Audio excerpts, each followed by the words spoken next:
Müşavirədə Gəncə şəhər icra başçısının hesabatı dinlənildi. O şəhərdə son 2 ildə görülən işlər barədə məruz elədi. Sonra Gəncənin iqtisadi vəziyyəti və burada görülə biləcək işlərlə bağlı İqtisadi İnkişaf Nazirinin məlumatı dinlənildi. O Gəncə iqtisadiyyatında bir sıra yeniliklərin olacağını söylədi və bildirdi ki, 2003-cü ildə şəhərdə yeni alüminium zavodunun tikintisinə başlanılacaq. 2005-ci ildə isə tikintinin başa çatması gözlənilir. Bu isə 1500-dək yeni iş yerləri deməkdir. Daha sonra Gəncədəki elektrik enerjisi və mavi yanacaq məsələləri ilə bağlı müvafiq nazirlərin məlumatları dinlənildi.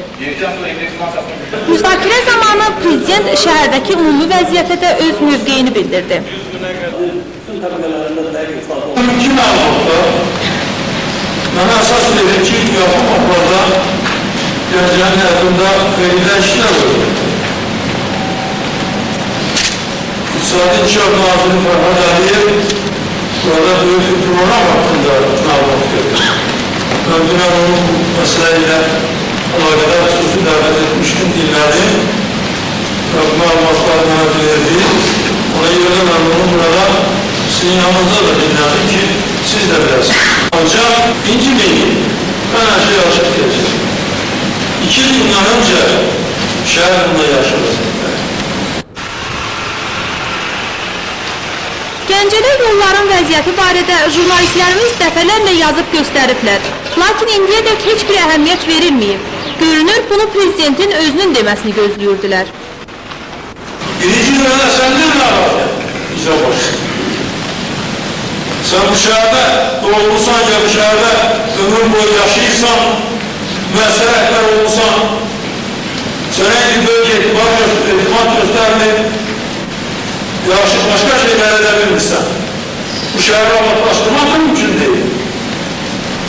Bəzi gətirib o Xətai küçəsinə bəzi yerlərə indi asfalt salıqlar gördüm xalqlara bağlı. Sonra yəni orada çalılarmış, indi o çalılar bağlı. Bəlkə də bu asfaltlamaq çətindir. Ancaq buna da bağlı. Amma bu trotuarları qaydaya salır.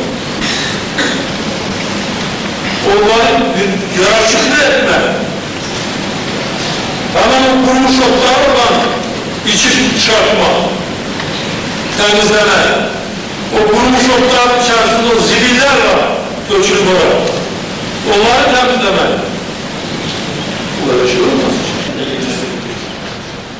Heydər Əliyev şəhərdə abadlıq işlərinin yararsız olduğunu xüsusilə vurğuladı. Önceden diye bu Xətai prospekti.